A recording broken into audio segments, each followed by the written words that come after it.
이번 한 주간 동안은 창세기 3장을 가지고 말씀을 상고하려고 하는데, 우리들이 가장 불행하게 된 사건, 정말 천추의 한이 될 수밖에 없는 사건, 그게 우리 사람의 범죄와 또 범죄로 인한 저주를 당했다는 바로 그 문제가 처음 사람 아담과 하와로부터 시작해서 이 땅에 태어날 미래의 인류까지 모두에게 똑같은 그러한 죄성과 그로 인한 저주가 임해 있는 것입니다. 그렇기 때문에 이 문제가 왜 이렇게 일어났고, 과연 이 문제를 어떻게 해결해야만 우리 사람이 불행에서 벗어나서 행복하게 될 수가 있는지, 또 하나님의 그 창조가 이렇게 실패를 하게 되지만 하나님은 어떻게 다시 이것을 구원하고 완성시키시는지 하는 문제의 핵심이 바로 여기에 있습니다. 그래서 이 문제를 5번에 나눠서 조금 자세하게 하나하나 살펴보도록 합니다. 오늘 말씀은 사탄의 개입이라는 제목으로 말씀을 상고합니다. 하나님께서 우리가 창세기 1장, 2장을 해오는 동안에 얼마나 하나님이 완벽하게 이 세상을 계획하시고 지으셨는지 모릅니다. 그런데 이렇게 3장으로 들어서니까 전혀 생각지 못한 뜻밖의 반전의 상황이 오게 됐습니다. 그것은 바로 사탄이 이 창조의 계획 안으로 들어와서 개입함으로 하나님의 창조 계획을 방해하고, 결국 하나님께서 가장 심혈을 기울여서 만든 것이 사람이라는 걸 알고 사람의 허점을 찾아서 그가 결국은 성공을 합니다. 그래서 이 사탄이란 존재를 우리가 확실히 알아야 되고, 그 사탄이 어떻게 하나님을 방해하고 어떻게 사람을 멸망시키려고 하는지 그 계획과 방법을 우리가 잘 알아야 됩니다. 근데 너무나 이 창세기 3장이 해석이 너무 엉성해요. 이거를 아직도 제대로 해석을 못해요. 그래서 대충 그냥 넘어가다 보니까 이것이 문제의 근원인데, 이 문제의 근원을 제대로 파헤치고 이걸 어떻게 해결하는가 하는 하나님의 계획을 발견해야 해결이 된다, 그 말입니다. 그래서 사탄이 어떻게, 지금 창세기에 어디 사탄이라는 단어가 있는가라는 말을 할 수가 있는데, 사탄은 단어는 좀 늦게 나오지만 사탄의 역사는 바로 이 3장에서부터 확실하게 나타나고, 마지막 요한계시록 끝까지 사탄의 그 역사가 진행돼서 결국 최후의 멸망이 바로 사탄이다, 그 말입니다. 오늘 본문에 보면 이제 사탄은 뱀을 통해서 나타나게 되는데, 본래 그 사탄의 근원을 성경에서 어떻게 설명하고 있느냐면, 이 세상에 하나님이 창조하신 세상을 사탄이 그걸 뒤엎어서 만드는 그런 문명이 있습니다. 그게 바로 바벨 문명이에요.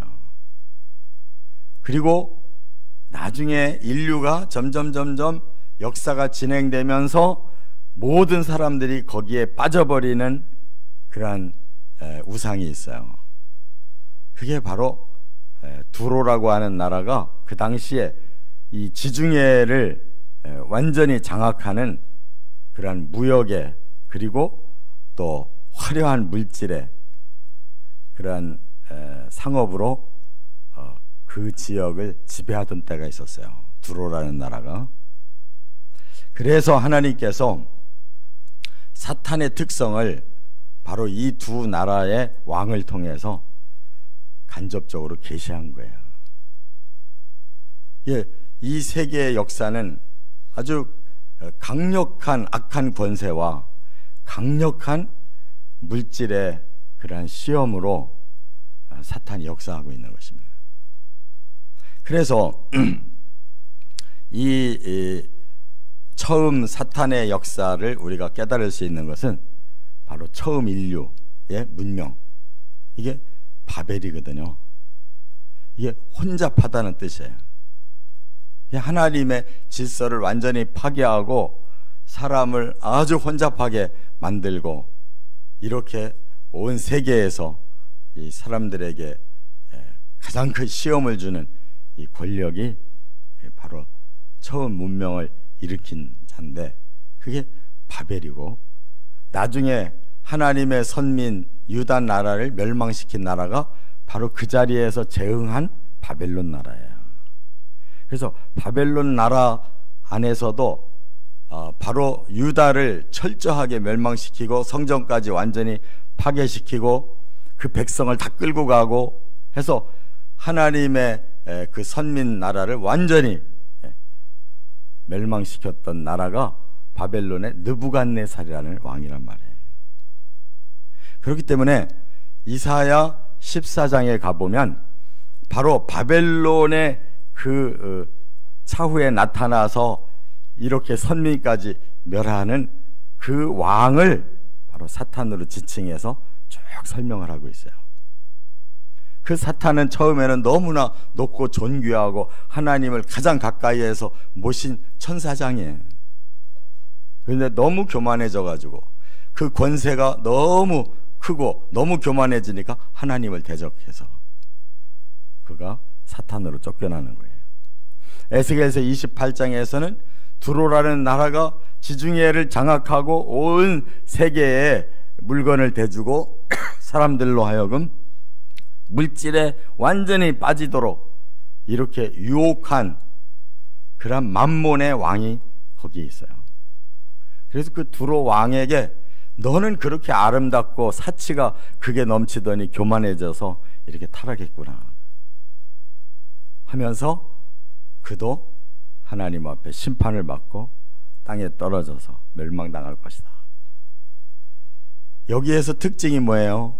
오늘날도 바로 사탄의 역사는 세상 권력에서, 세상 물질에서 지금도 가장 강하게 역사하고 있다는 것을 깨달으시기 바랍니다. 사람들이 넘어가는 건 다른 게 없어요. 막강한 권력 앞에 다 무릎을 꿇고 그 막강한 돈의 위력 앞에 다 무릎을 꿇는 거예요. 그렇기 때문에 하나님은 그걸 다 아시고 바로 이사야 14장에 에스겔서 28장에 그 왕들의 모습 속에서 사탄이 어떤 자인가를 말씀하고 있는데, 오늘 본문에는 그가 바로 뱀으로 나타나고 있다 하는 겁니다. 그런데 이걸 조금 더 우리가 사탄의 정체를 살펴야 되는데, 바로 계시록에 가면 계시록 12장에 나타나요. 뭐라고? 거기는 한 큰 붉은 용이라고 나타난단 말이에요. 하늘에 또 다른 이적이 보이니 보라, 한 큰 붉은 용이 있어 머리가 7이요 뿔이 10이라. 보통 권세가 있는 게 아닌 거예요. 그런데 7절에 보니까 하늘에 전쟁이 있으니 미가엘과 그의 사자들이 용과 더불어 싸울세. 미가엘은 하나님의 군대의 천사장이에요. 하늘에서 전쟁이 있었다는 거예요. 그런데 9절에 큰 용이 내쫓기니 옛 뱀 곧 마귀라고도 하고 사탄이라고도 하며 온 천하를 꿰는 자라 그가 땅으로 내쫓기니, 이렇게 말씀하고 있어요. 그러니까 본래 사탄이 살던 곳은 하나님의 처음 왕국이에요. 그 하나님을 가장 가까이에서 보좌하는 장이에요. 그가 그렇게 하나님을 대적했다가 쫓겨난 것이 바로 이 공중세계, 이 우주 안으로 들어온 거예요. 왜냐하면 처음 하나님이 기본 창조를 해놓으셨을 때 이 처음 기본 창조는 공허하고 혼돈하고 흑암이 가득한, 지금 우리가 우주를 보면 그렇잖아요. 이 우주를 우리가 보면 거기에 뭐 생물이 하나도 살아날 수가 없는 그런 공허한 상태. 그리고 그냥 깜깜한 세상에 하나님이 사탄을 임시 감옥에다 집어넣으려면 어디다 집어넣냐 말이에요. 바로 처음 창조한 기본 세계에 집어넣어서 그가 공중에서 영이기 때문에 공중이라고 말하는 거예요. 보이는 물체가 아닌 이 공기 속에 사탄이 갇혀 있었는데 그가 하나님의 창조하는 모든 것을 지켜보고 있었다 그 말이에요. 그런데 지금 오늘 제가 계시록 12장에서 말씀드린 이 큰 용은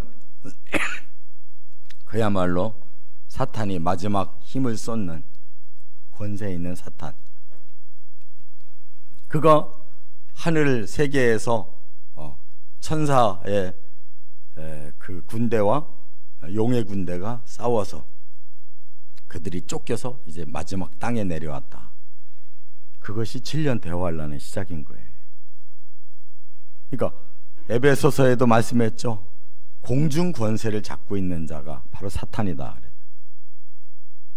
하나님의 왕국에서 쫓겨나서 이 하늘의 세계로, 하늘의 세계에서 더 쫓겨나면 땅으로, 땅에서 더 쫓겨나면 저 무저갱으로, 거기서 1000년 동안 갇혀 있다가 마지막 심판을 당하는 자가 사탄이라는 것을 깨달으시 바랍니다. 바로 그 사탄이 오늘은 옛뱀, 뱀으로 뱀에게 나타났다 그 말이에요. 그래서 하나님께서 이 창조해 놓으신 가장 아름다운 이 부부 아담과 하와를 넘어뜨리려고 하는데 그가 세 가지의 작전이 있었어요. 첫째, 먼저 2장 25절을 오늘 읽자고 그랬는데 요거는 제가 좀 따로 하려고 오늘 새벽에 따로 하려고 했던 한 절인데 제가 몸이 너무 아픈 걸 보고 어제 부목사님이 목사님 내일 새벽에 제가 할 테니까 쉬시죠 그래서 굉장히 고마워가지고 쉬었습니다. 그래서 2장 25절 말씀하고 오늘 말씀을 플러스해서 함께 해야 돼요. 2장 25절에 보면 한번 보세요. 아담과 그의 아내 두 사람이 벌거벗었으나 부끄러워하지 아니하니라 그랬죠. 이게 굉장히 비밀이 담겨 있는 거예요. 앞에 두 사람을 창조해서 이제 막 시작을 하는 상태인데 하나님이 그들의 모습을 잠깐 비춰준 거예요. 두 사람이 처음에 벌거벗고 있더라는 거예요. 근데 부끄러움을 모르더라는 거예요. 그럼 제가 물어볼게요. 이 사람들이 사랑이 돈독해가지고 너무너무 사랑하니까 하나도 부끄럽지 않았다고 하는 게 좀 더 맞는 말입니까? 뭐가 좀 좋긴 해도 뭐가 조금 비정상인 것 같다는 느낌이 맞는 겁니까? 아마 어떤 분들은 그렇게 우리 너무 좋으면 뭐 다 벗고 있어도 상관없어. 그 사람들은 금실이 좋아서 그렇지 다 그런 건 아니거든. 아무리 부부라도 가릴 건 가리고 부끄러운 건 부끄러운 거지 모든 게 다 완전히 개방될 수 없는 거거든요. 왜냐하면 사람의 양심이 기본적으로 부끄러움이 있는 거예요. 그게 사람의 도덕성이고 사람 간에는 윤리고 하나님 앞에 거룩성이 있는 거거든요. 그러면은 도저히 부끄러움이 없는 사람들이 누구냐? 세 종류가 있어요. 정신이 모질한 사람 부끄러운 줄 몰라요. 아주 어린 애들, 철이 안 난 애들은 부끄러운 게 뭔지 몰라요. 또 하나가 있어요. 완전히 타락해버린 사람들 부끄러운 거 모르는 거예요.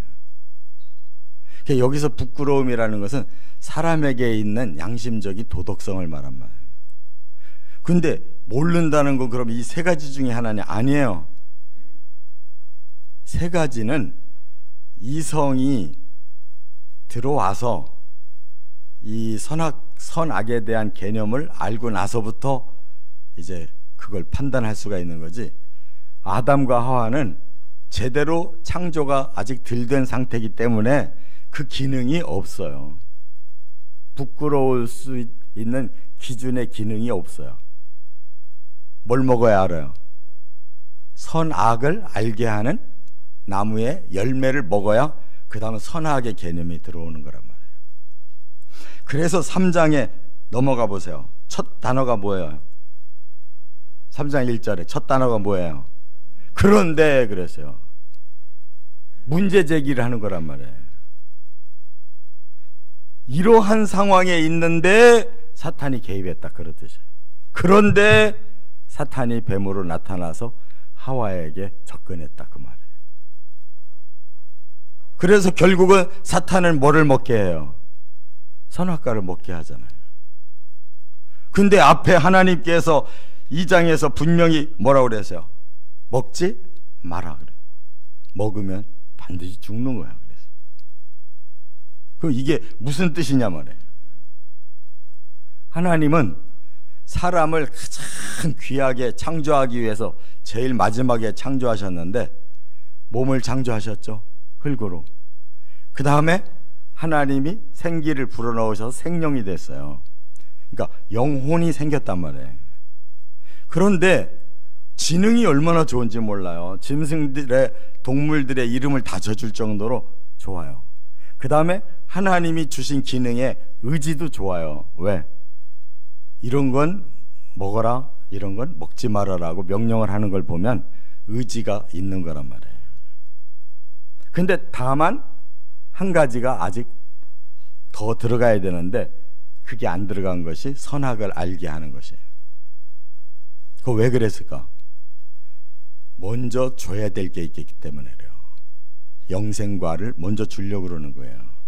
그래서 동산에 막 과일나무가 수두룩한데 그 중에 중앙에 막 두 나무가 있단 말이에요. 하나는 생명과, 하나는 선악과. 생명과는 계시록 22장에 가서 보니까 거기에 나와요. 생명과가 뭐라는 거를. 하나님의 보좌로부터 강이 흐르고 그 강가에 생명나무가 가득해서 12가지 과일로 12달 계속 먹는데요. 그런데 그 과일나무의 이파리가 만물을 치료한대요. 이파리가 주인공이요, 열매가 주인공이에요? 열매가 주인공이란 말이에요. 이파리만 해도 만물을 치료하면 열매는 누구를 치료할 것 같아요? 사람을 치료한단 말이에요. 완전하게 만든단 말이에요. 완전한 능력이 생기고 선악을 알면 선악을 컨트롤할 수가 있는 거예요. 선악을 모르면 백치예요. 선악을 알되 하나님처럼 완전하게 컨트롤하면 그게 최상의 삶이란 말이에요. 그래서 그 생명과를 처음 에덴 동산에서 먹으라고 했으면 먹어야 되는데 금지해야 될 것은 금지하고 있고 다만 순서를 하나님이 정해준 거란 말이에요. 이게 시험가가 아니에요.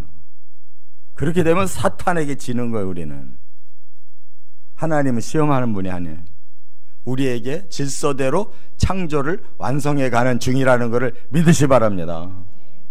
그래서 하나님이 중앙 동산에 생명과 있잖아. 너희들 그거 먹어야 돼.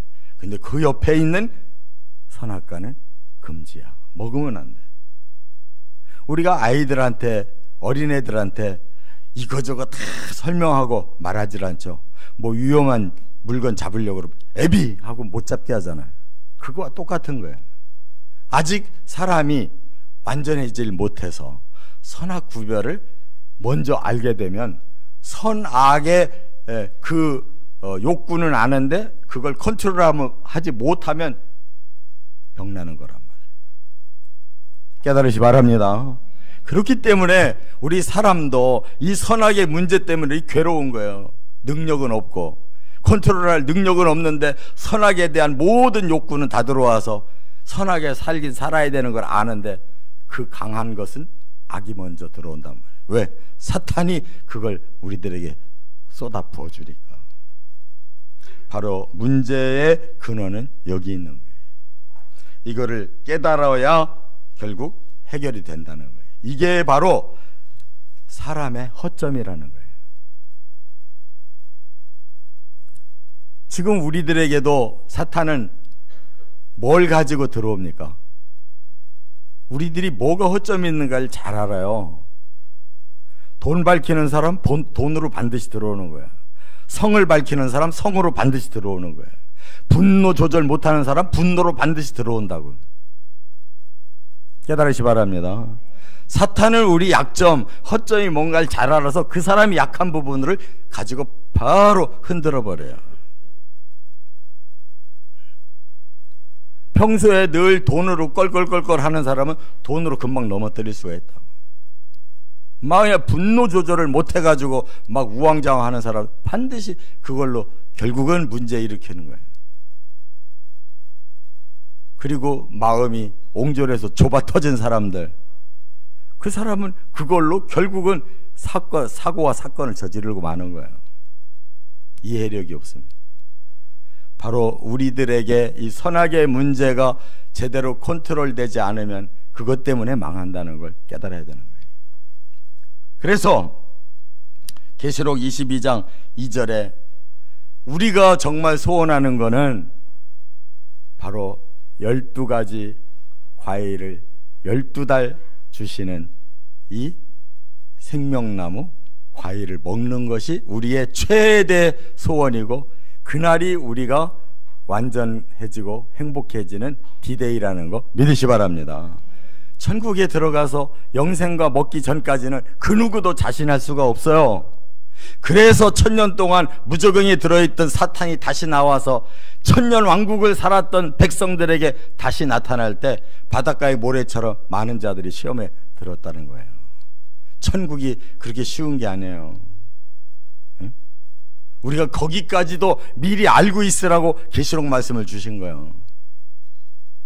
앞으로 1000년 왕국 우리가 들어갈 거지만 그게 다가 아니란 말이에요. 우리가 부활했다고 부활체가 다가 아니라 선악을 컨트롤할 수 있는 게 다가 돼야 된단 말이에요. 몸이 살아났다고 다 된 게 아니에요. 우리의 영혼 몸이 완성돼야 다 된 거란 말이에요. 제대로 믿으시기 바랍니다. 이게 해석이 현찮아가지고 뭐가 뭔지를 모르고 그냥 넘어가니까 여전히 우리는 선악의 문제를 해결하지 못하고 이렇게 적당하게 그냥 대충 믿자 하니까 선도 아니고 악도 아니고 계속 어중간하게 살으려고 요리조리 피하다가 인생 헛살고 마는 거란 말이에요.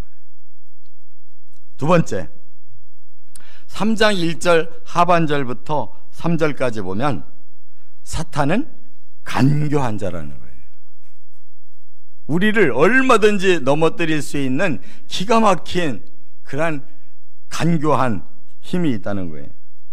여기 보니까 간교라는 단어는요, 범할 간자에 공교할 교자인데, 뭔가 이 사탄의 생각은 항상 넘어뜨리려고 하는 생각이 있는데 그 꾀가 대단하다는 거예요. 그래서 사탄에게 걸리면 바로 그 간교함에 사람들이 다 넘어가요. 여러분, 죄 짓는 일이 처음부터 두렵습니까? 죄 짓는 일이 처음에는 굉장히 달콤한 거예요. 돈 가지고 뇌물 주면 그 돈만 있으면은 내가 뭐 자동차도 사고 집도 사고 뭐 아예 미국 가서 내가 살 수도 있고 뭐 꿈이 막 부풀어요. 그런데 받았다간 그 다음 걸려서 들어가는 거야. 바람 왜 나는 거예요? 두려운데 바람 나요? 달콤할 것 같으니까 바람 나는 거지. 이처럼 간교한 방법을 사용해서 넘어뜨린단 말이에요. 자, 여기 이 간교라는 단어는 아룸이라고 그래요. 아룸. 이름도 예뻐. 아룸. 그런데 그게 교활하고 능란하다는 뜻이에요.